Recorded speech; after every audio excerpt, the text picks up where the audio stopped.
I'm Mia, and I'm telling you this story because sometimes the biggest crashes in life begin with a smile. Yes, from the outside, everything seemed fine.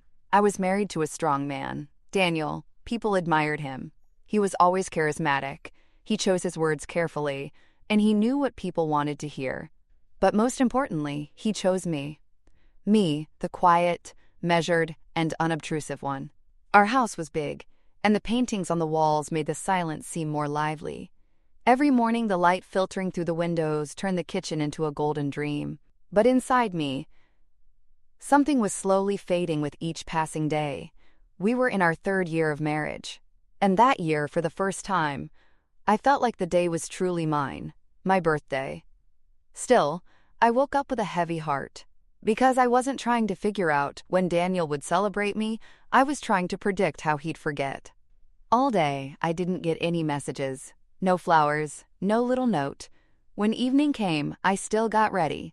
I told myself maybe he was planning a surprise. I wore my favorite dress. I tried to look like the woman he loved. He came home at 7. He looked tired, but there was no familiar spark in his eyes. We locked eyes. "Is dinner ready?"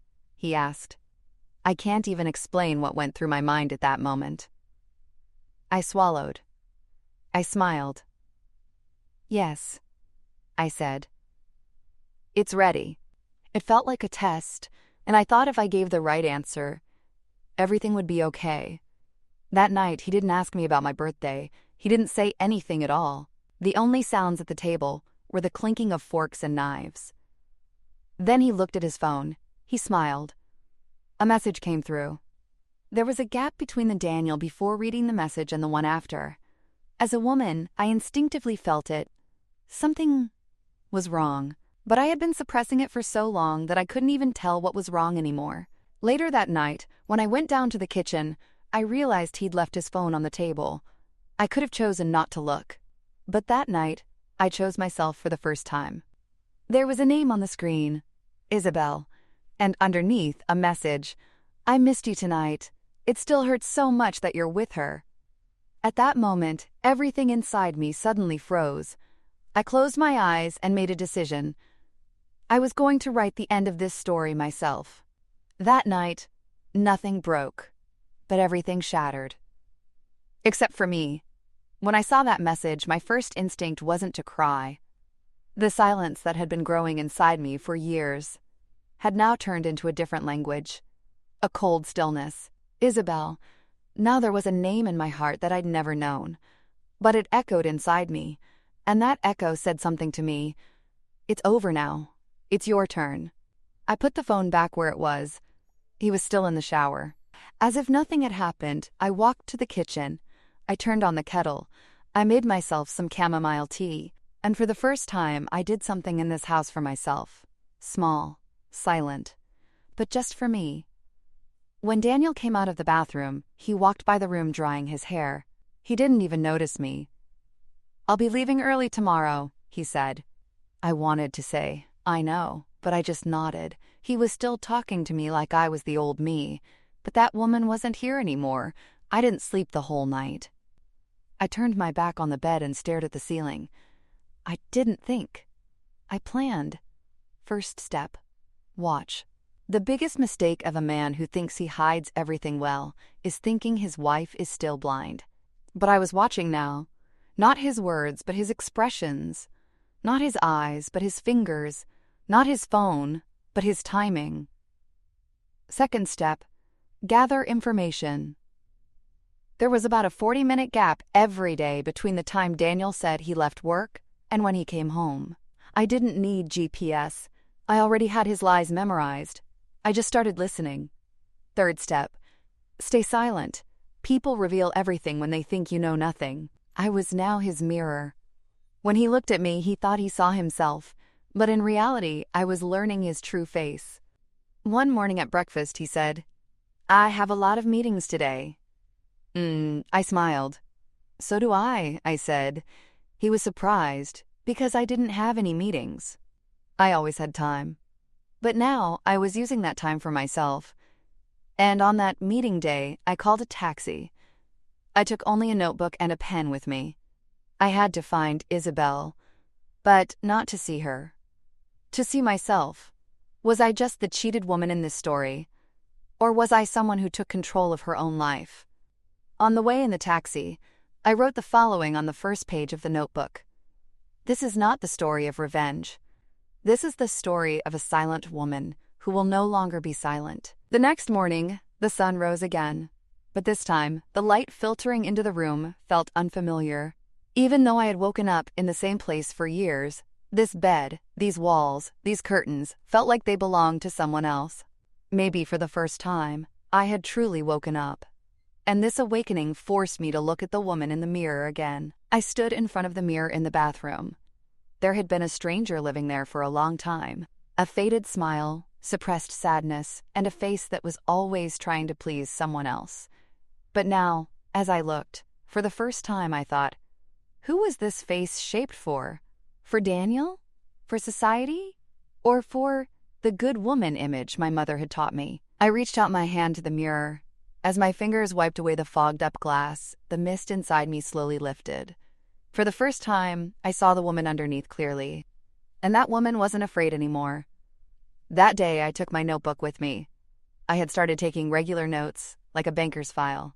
Daniel's lies, the times he came home, his messages with Isabel.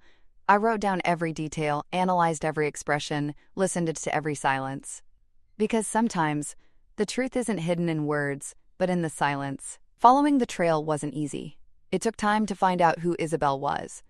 But a woman's instincts are sharper than online algorithms. A small clue, a social media comment, an anonymous gift note. All of them slowly came together. And one morning I found her, a yoga studio just outside the city. Isabel's name was shining on the instructor list. Her photo looked familiar.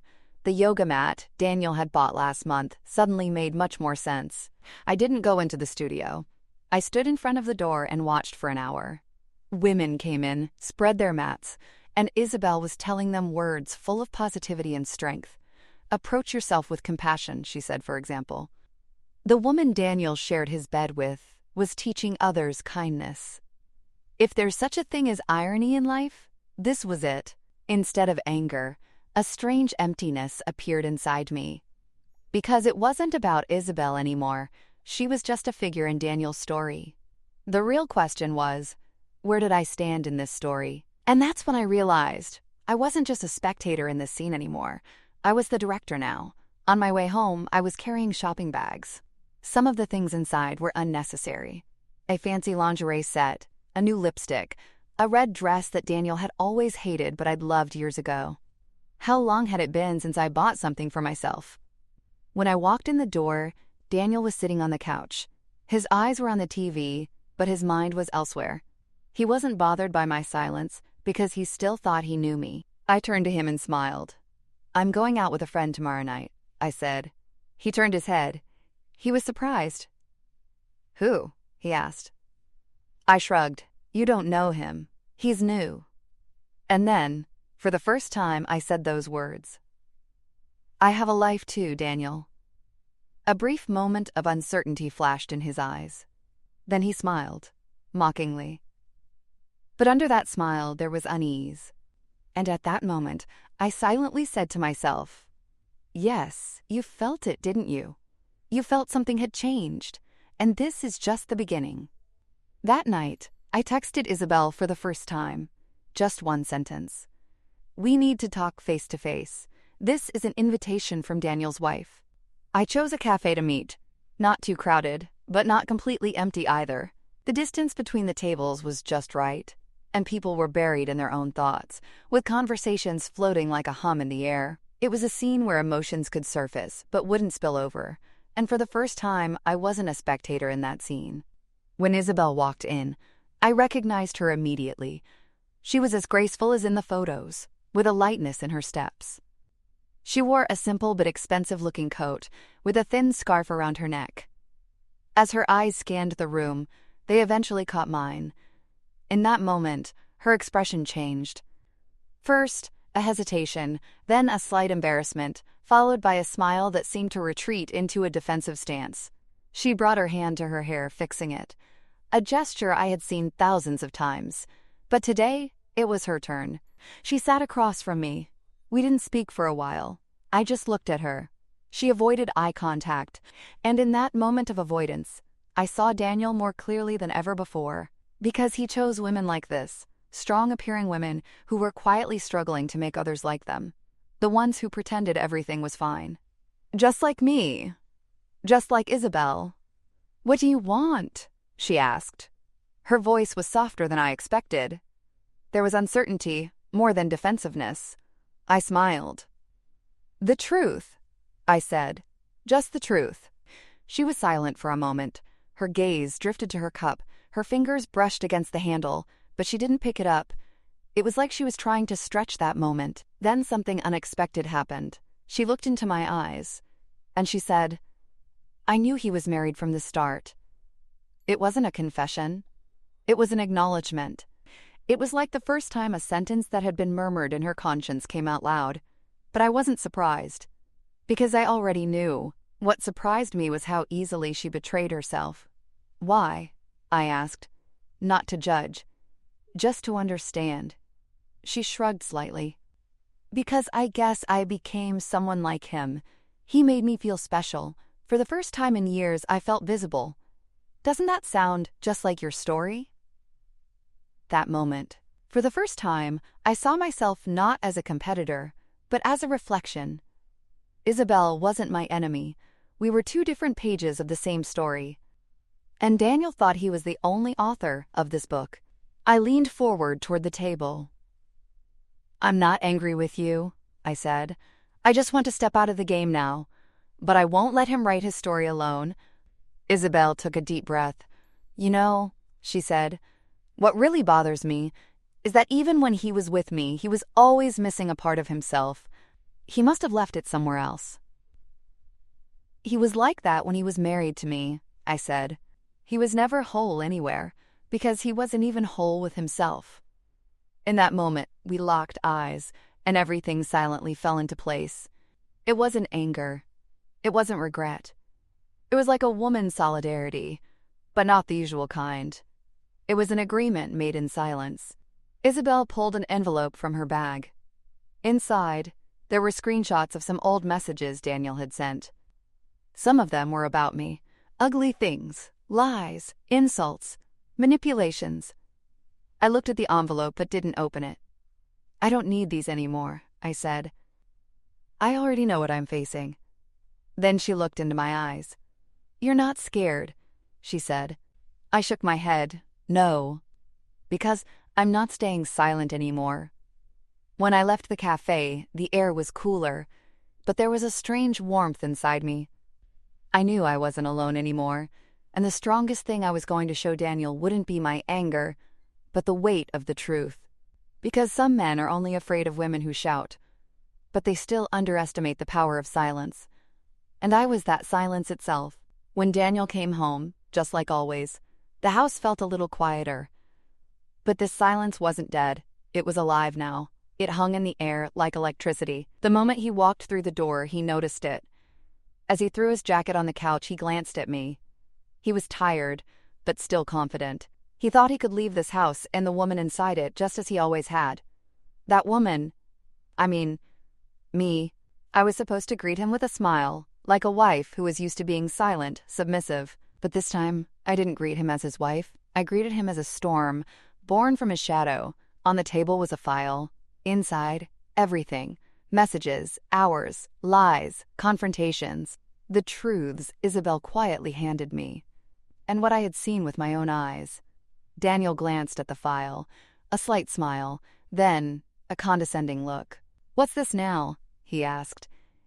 He still thought he was in control of the game. He still thought I would stay silent. He still believed he could control everything without me. I slowly turned toward him. For the first time in years, I looked at him without lowering my head, without avoiding eye contact, without shrinking myself. "This," I said, "is the file of everything you thought was yours, but means nothing to me anymore." When the sentence ended, something in the room broke. He wasn't smiling anymore. His lips were tight, and his eyes circled my face as if trying to understand. But he couldn't, because he had never imagined that a woman could speak with silence. I continued. For years, you kept me in a display case where you never polished me. You hid behind your own successes. You shaped me with little sentences. You told me how to wear my hair, what to wear, who to see, when to laugh. But now it's my turn to make a choice. And I'm not choosing you, Daniel. I looked at his face. For the first time, he was scared. But his fear wasn't about losing me. It was about losing control, about the veil being lifted from the truth, about seeing the fake world he built beginning to collapse. "I met Isabel," I said, "and she showed me not how good a liar you are, but how pathetic you really are." I pushed the file toward him. "Feel free to read, but I don't have an answer for you, because I'm not even framing my questions around you anymore." Before leaving the house, I turned around one last time. At the walls where I spent years, at the mirrors where I made myself smaller, at the kitchen where I stayed silent. Everything was in its place, but I wasn't a part of it anymore. I closed the door, but nothing inside me was closed. On the contrary, everything was starting anew.